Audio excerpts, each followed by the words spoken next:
Hello and welcome to Placecast, a local policy innovation partnership hub production based at the University of Birmingham. Placecast is essential listening for those keen to explore the ins and outs of knowledge mobilisation for influence in central and local government, based on the view that it is only through animating the power of place-based leadership the wicked problems of 2025 can become more manageable.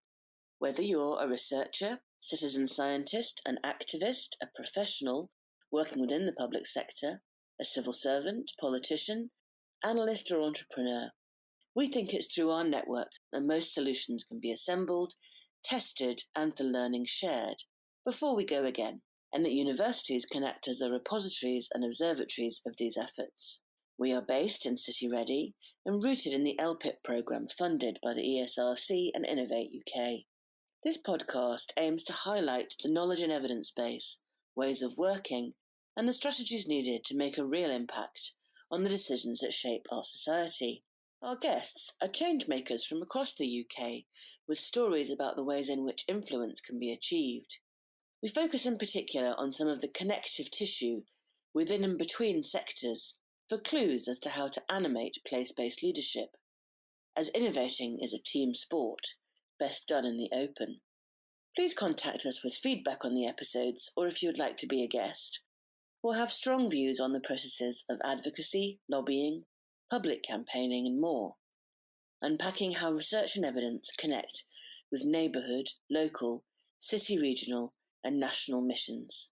I'm Dr. Nicola Headlam and I coordinate the Placecast strand of work for City-REDI. And today's episode is a conversation between Dr. Kostas Kollydas and Professor Andy Westwood, in which they concentrate on the very controversial area of skills policy. Who knows what they need for the workforce, how we prepare people, and of course, with a real focus on the work that Professor Westwood has done to the Productivity Institute in Manchester and in connecting policy solutions to the subnational governance structures that we have. Welcome to Placecast.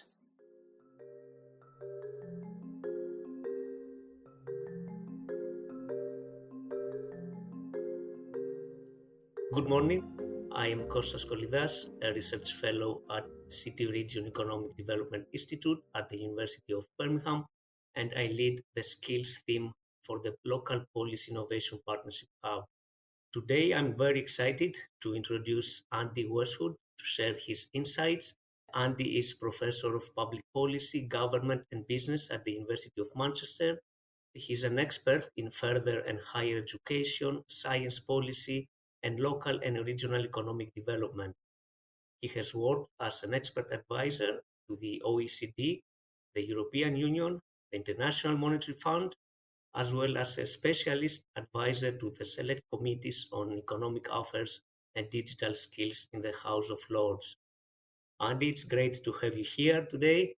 Since last year, you have also been Policy Director of the ESRC-funded Productivity Institute, which is based in Manchester, and your work has been associated with driving more effective policymaking in the areas of productivity, skills, and innovation at national, regional, and devolved national levels. Can you tell me how you became engaged in this work and in your previous roles as well, please? Sure. Well, morning, Kostas, and it's a pleasure to join you on the podcast today. I came to all of those things that you've just described after a decade or so working in central government in the UK. So I worked in a series of government departments that unsurprisingly covered innovation, universities, skills, local government, and I also had a stint in the Treasury. So really, I've come to academia and the role I currently have at the Productivity Institute at Manchester with that background. And as you mentioned, alongside some of that, I spent quite a lot of time working internationally, particularly with the OECD's LEAD programme, or what was then called the LEAD programme, which stood for Local Employment and Economic Development. So I'd done a lot of international work looking at cities and regions amongst OECD members too. It's that background and those interests that have brought me to the position I currently hold, but it's also brought my interest in all of those specific areas that you outlined. on that basis, I'm just not original. I can only work on the things that I've always worked on, and here I am doing it again. Brilliant. Can you tell me how your work and your experience you just described led you to engage with the LPIP? There's a long and a short answer to that. The long answer is really what I've just said. I've done lots of the different roles that I've described. The short answer is that someone asked me, and I was very happy to accept, because I think the LPIP and the LPIP Hub in particular is a great initiative. I think in all the policy organisations that I'm familiar with or have worked with, particularly in the UK, I think the one area we tend to undervalue and underestimate the importance of is helping to build the capacity of institutions. The LPIP Hub and the individual LPIPs funded by the ESRC are obviously trying to address that. So I think that's a really important part of the jigsaw, and I'm really pleased that all of you are doing it. As you remember, Andy, we crossed paths last year as part of the Skills Evidence Review, and your insights were very helpful in shaping the direction of this review. A key finding from this review was that in order to address spatial inequalities, it requires a better and clearer distribution of powers between local and central governments, which would grant more authority at the local level. And to achieve this, it will require a stronger capacity in local and regional institutions, as well as ongoing financial support to address disparities. I wanted to ask you, Andy, where do you think local and regional organizations should particularly focus their efforts when it comes to skills and policy? As you say, we start from a place where we have enormous, long-lasting, and in some cases growing regional inequalities. And the UK and England in particular is an outlier in OECD and European terms on that basis. An often quoted line, which is a good one and bears repetition here, comes from my colleague at the Productivity Institute, Philip McCann, who pointed out that the majority of people in England live in regions that are poorer than Mississippi. This is a sort of clear and present challenge that we face both politically but also in economic terms. We also start from a place, as we've discussed in the past, of extreme centralisation in the way that we govern and manage the country.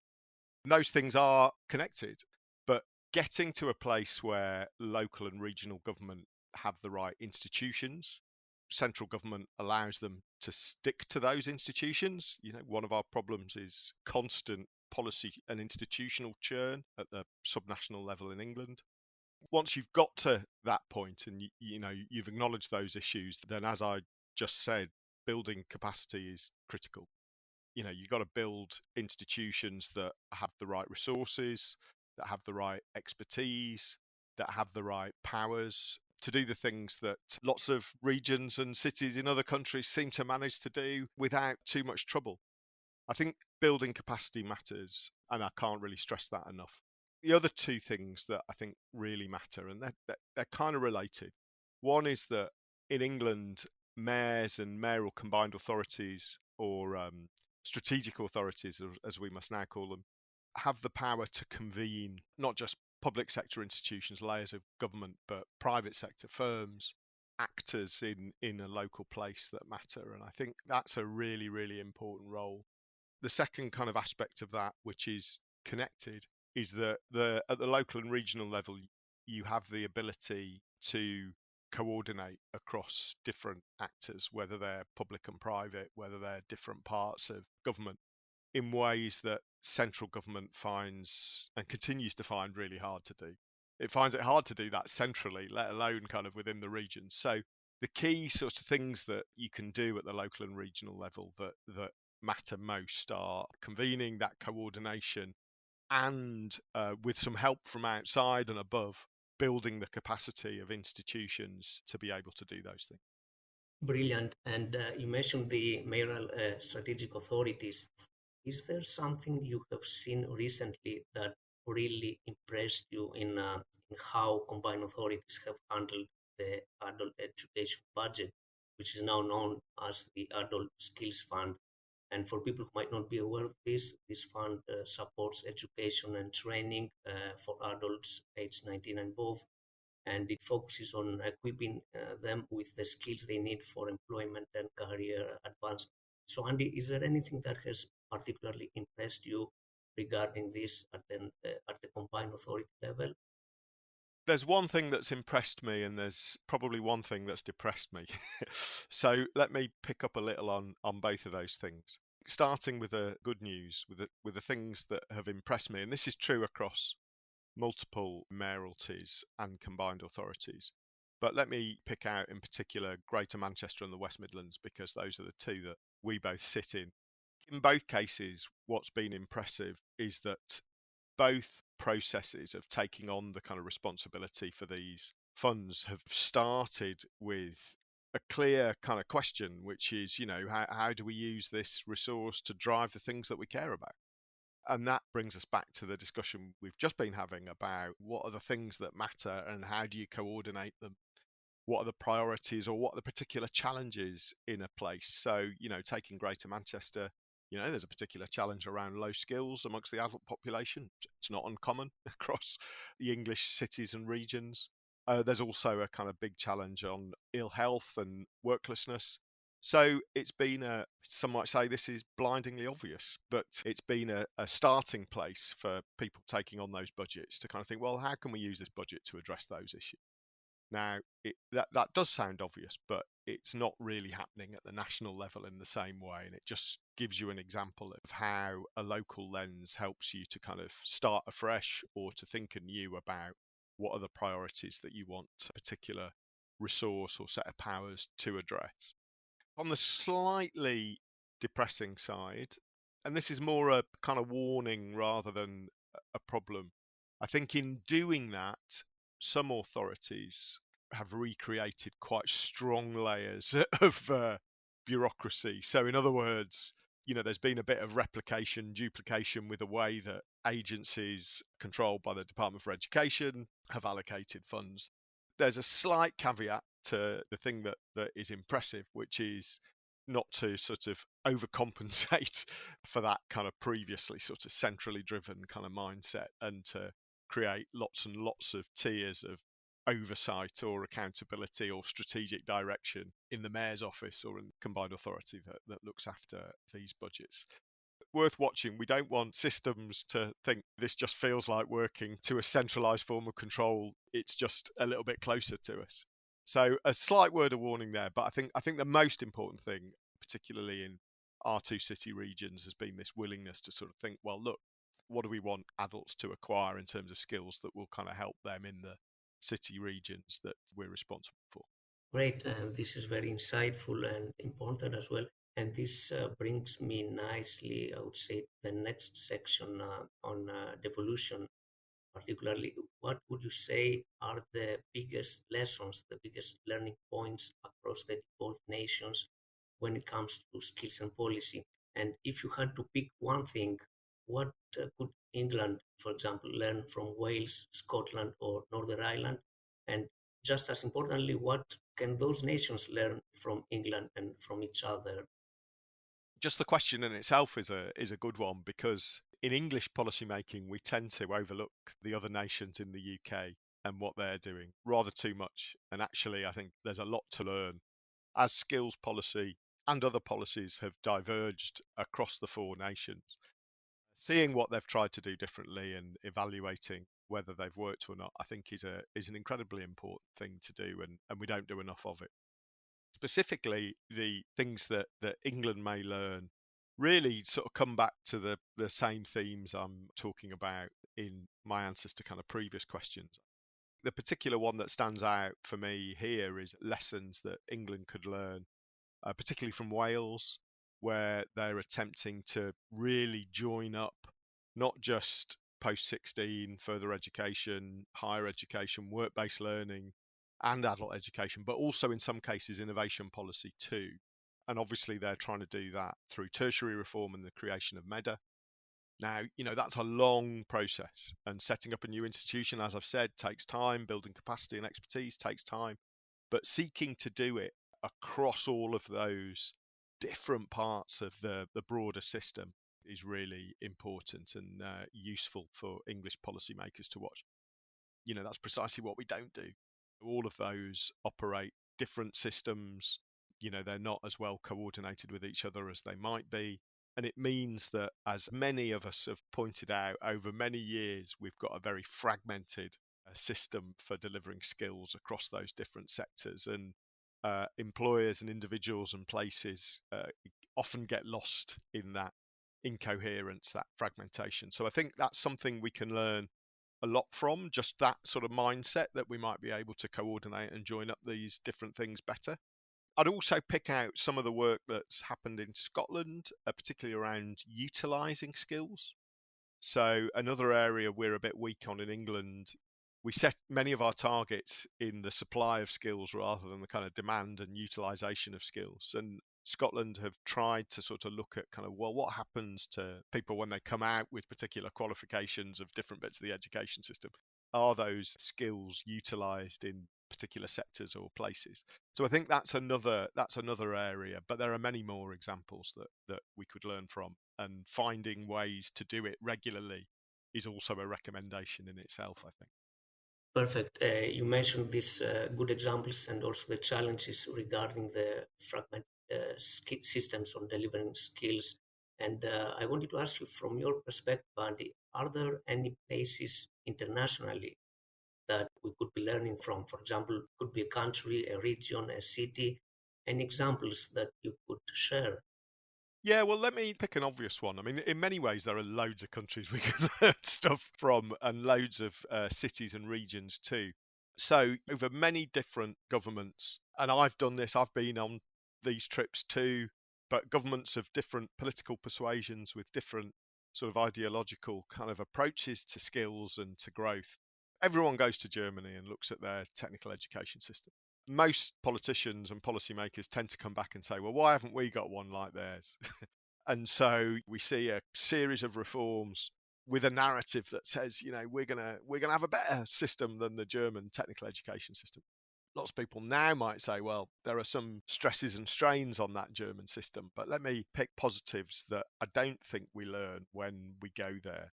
That brings us back again to the conversation we've been having, and it's look at the kind of world of governance and institutional sort of strategy that technical education sits within. Germany is interesting constitutionally because of the balance between local and regional power and local and regional governments and the kind of federal government. And that interrelationship, that multi-level governance in the constitutional sort of language is something that we don't kind of think, well, where does this technical education system sit and who's got responsibility for it? Understanding that is really important. The other thing that we also massively sort of underestimate when we go to Germany is kind of the levels of institutional autonomy that still allows and enables. So it isn't just a matter of, are there different layers of government that have responsibility over the institutions that deliver technical training. There's also serious institutional autonomy and expertise and flexibility invested in the system. Institutions, the technical colleges driving that provision in different parts of Germany, have enormous capacity and flexibility to do it. They have the direct relationships with employers in their area and with trade unions, with chambers of commerce. We don't often take that conclusion and bring it back to our assessment of where the English system is failing or succeeding. Germany is a good example for lots of things. It's one that we often read about and think about, but rarely for those reasons, rarely for the spirit of autonomy that people on the front line have, but also that kind of multi-level governance, that relationship between the regions and the centre that, again, kind of, is very, very different to the way we currently organise things. That is a very insightful answer, Andy. Thank you very much. Another thing that I wanted to ask you, with the pace of change in digital skills and AI, artificial intelligence, what do you feel is needed to help people keep up the evolving skills throughout their lives? And what role can the local organization that we discussed earlier play in that? It's obviously important to think about how rapidly technology is changing, whether that's AI or other forms of technology, and the impact that has on people who are already in the workforce, people who've left the compulsory phase of their education experience. Obviously, there are other transitions too. The transition to net zero is a critical one as well. But going back to some of the things that I've already described, we're starting from different places, and in many ways, we're also still coping with the transitions of the past. In cities like Birmingham and Manchester and Leeds and Newcastle and Sunderland and Wolverhampton and Dudley, we're still feeling consequences of the switches, the structural shifts from industry and manufacturing to kind of more service sector based economies. We've still got workforces that are underskilled or have lower skills than other parts of the country. Understanding where we're starting from, I think, is really important. But add all of that together and you realise how important adult education, adult training is going to be, and arguably has always been. But so much of our system in England is front-loaded. Even in the sort of post-16, post-18 parts of the system, it's very much aimed at kind of people at the beginning or before they've even got into careers. And I think kind of that balance has sort of tipped even further in that direction over the last couple of decades. And it's the wrong direction. We need to find ways of creating more opportunity for people to learn. It's not all the state's responsibility. Over that same period, we've seen the level of investment from employers in training and development fall pretty steadily. And they're part of that sort of adult education ecosystem as much as the state is, whether that's at national or regional level. But I think it's a national kind of renewal of effort that we need.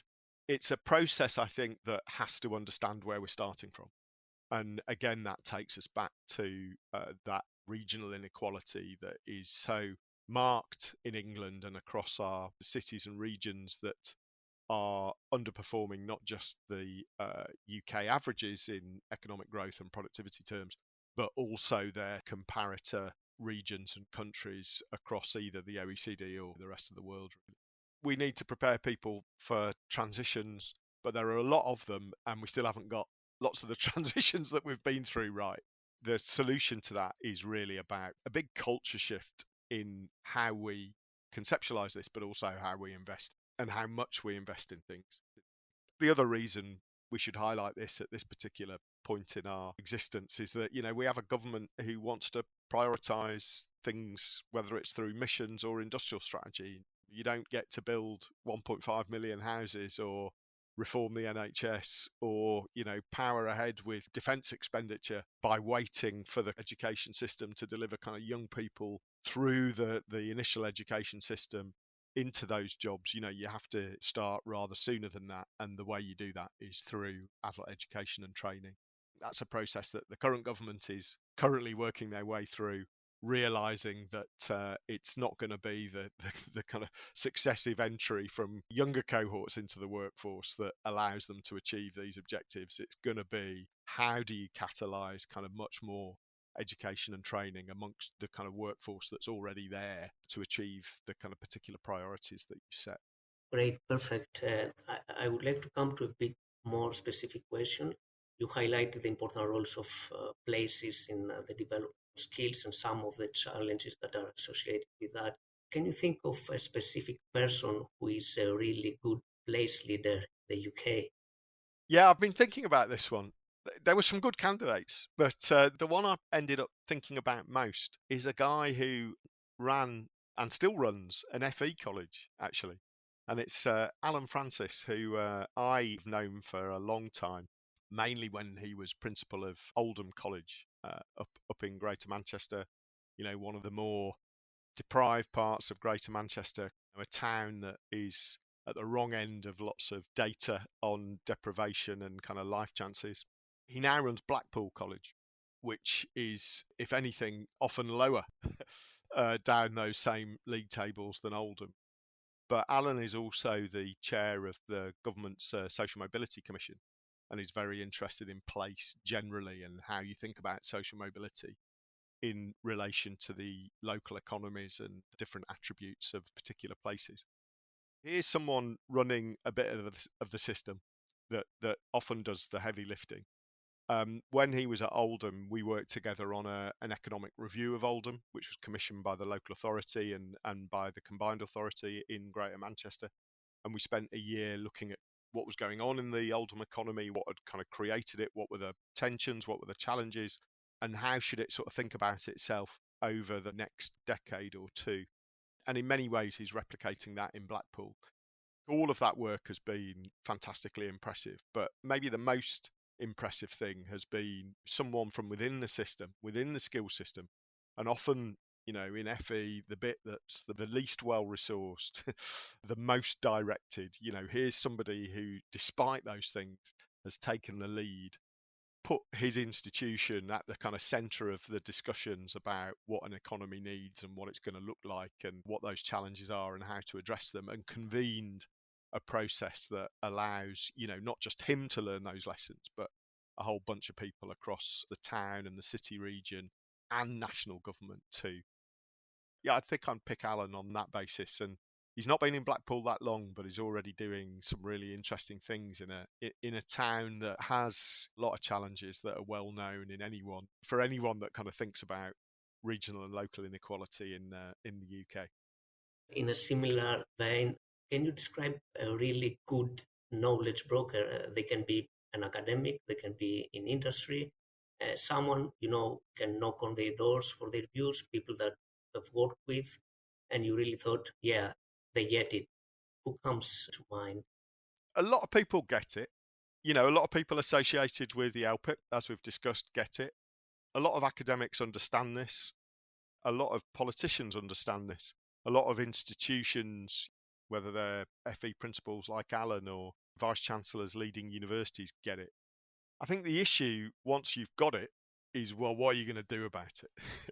And doing something about it requires time and effort and persistence.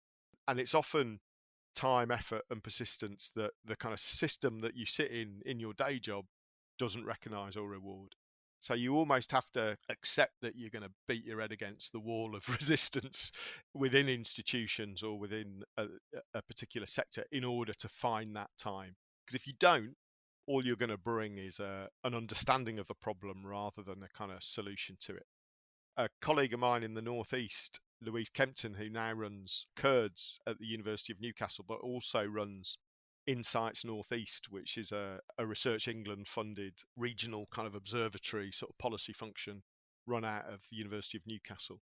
You know, she describes this as kind of countercultural, finding the time and actually sort of doing the work. It goes against cultures of academia, different parts of the skills system.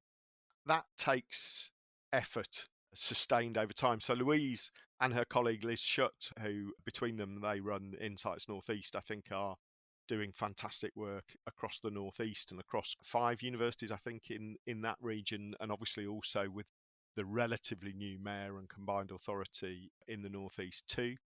A little bit closer to home, my colleague in Manchester, who I work with on the Oldham Economic Review, Richard Jones, who, you know, is someone who has spent more time than you would expect at Pro-Vice-Chancellor level interested in R&D. He spent much more time in the kind of Oldhams and Rochdales of this world than kind of almost anyone like him in English higher education. And then another person I would throw into this roll of honour, this sort of slightly dubious roll of honour, is someone that we'll all know, Tom Forth. He's based in Leeds, runs a private sector technology organisation, lots of AI, and he dedicates time. He's written with Richard Jones, does a lot of work, done a lot of work in the West Midlands, a lot of work in Greater Manchester, a lot of work across the north. But he's also someone who doesn't just bring a particular level of insight, he puts time and effort into it. He does the heavy lifting, does the sort of data projects on bins and buses that often make such a difference in these places. So there's a handful of people that I often think, where do they get the time to do this stuff? But I'm very, very pleased that they do. Great, and these are very interesting people that we can all learn from, and we have already learned from a lot from them.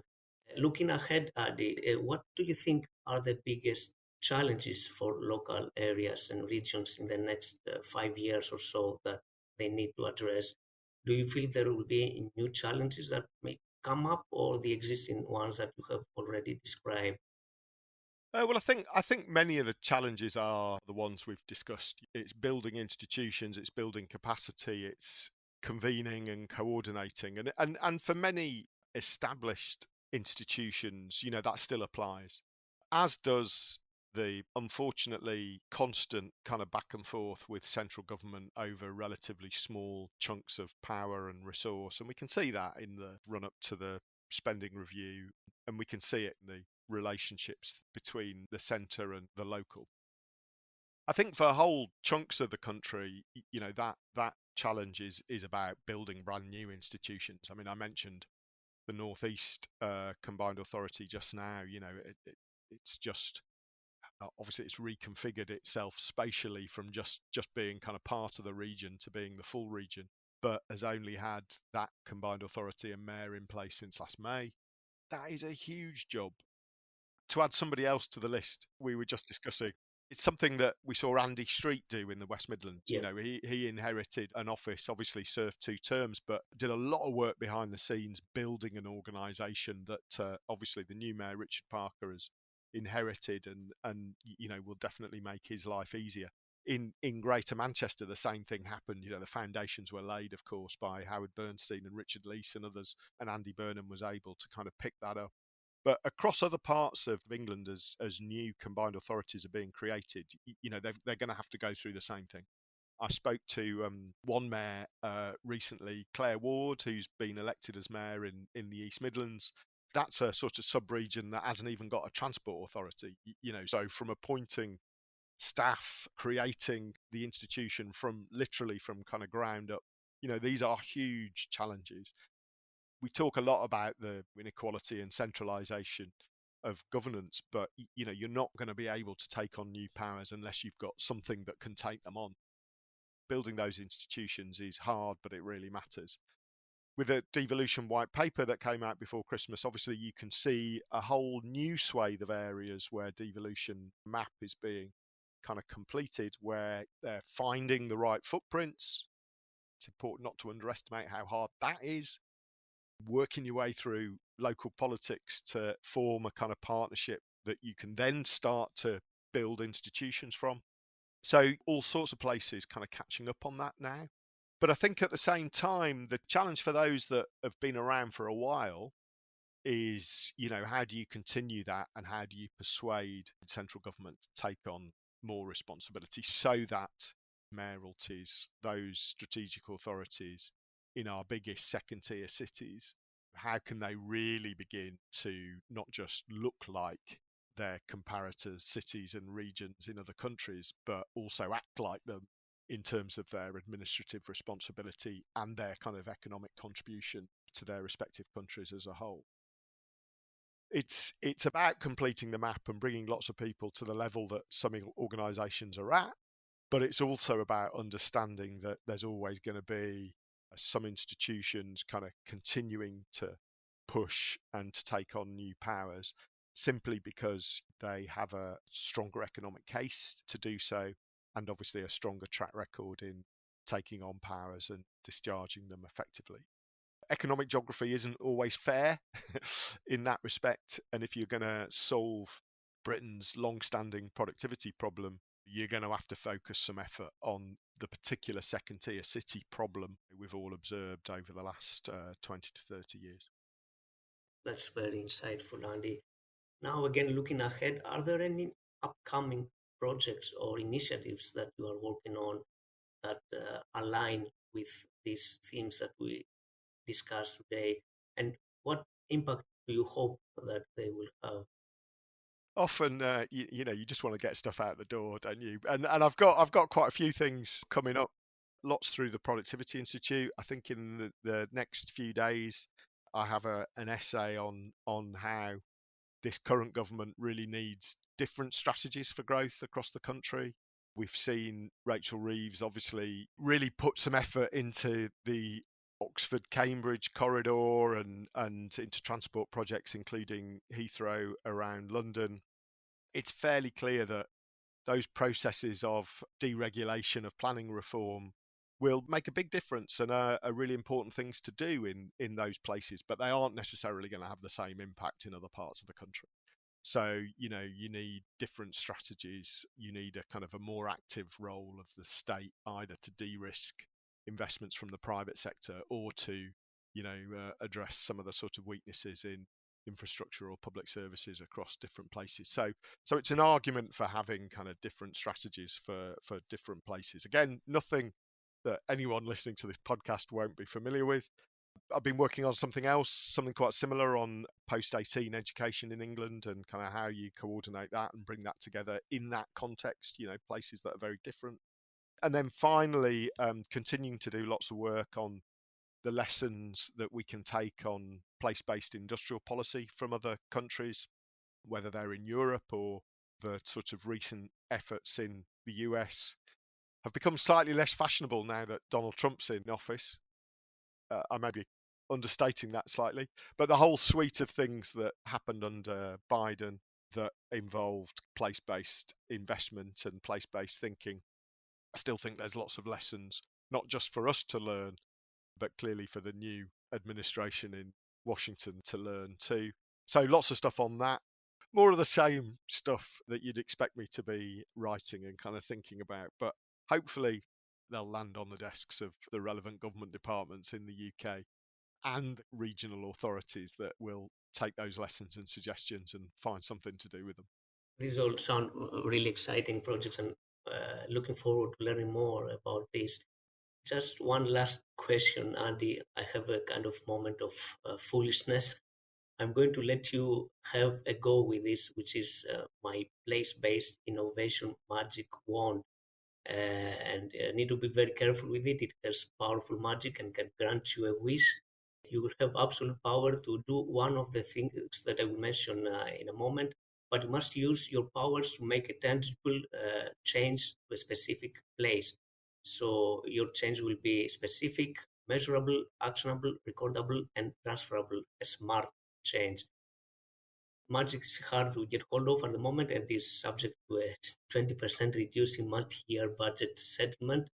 So just to get you started, Andy, you can have a 10 million project fund, half an hour with the cabinet and a slide pack, editorial control of the front page of a tabloid, a clause to insert into a bill, a very simple message that goes viral on TikTok, anyone from any walk of life as an advocate for this work, or an answer to a question that has bothered you forever. So here you go. What is the magic thing that can make this agenda fly? Let me rule out a few to start off with. I've tried and failed with 10 million project funds various points in my life. Likewise, maybe not half an hour with the cabinet, but something sort of fairly close to that, and clauses in bills. The interesting thing or one of many interesting things that sort of set out this time that we find ourselves in, this sort of builds up. I've been reading a book called The Siren's Call by a guy called Chris Hayes, an American book, basically talks all about the attention economy and getting people's attention. So I'm going to lean towards either the front page of a tabloid, an editorial control, or having an advocate, or possibly TikTok. But I'm assuming that a good advocate or a good tabloid has got their social media game at the right sort of level. What I want is attention for a place. I may as well say, as most people will know, I'm from just down the road from where you're sitting. I'm from Wolverhampton. So getting attention for kind of the particular challenges that place faces, not just in the kind of the West Midlands, but in the country as a whole. I feel it. You can learn a lot from just spending the day in Wolverhampton. I've certainly learned a lot from spending many days there.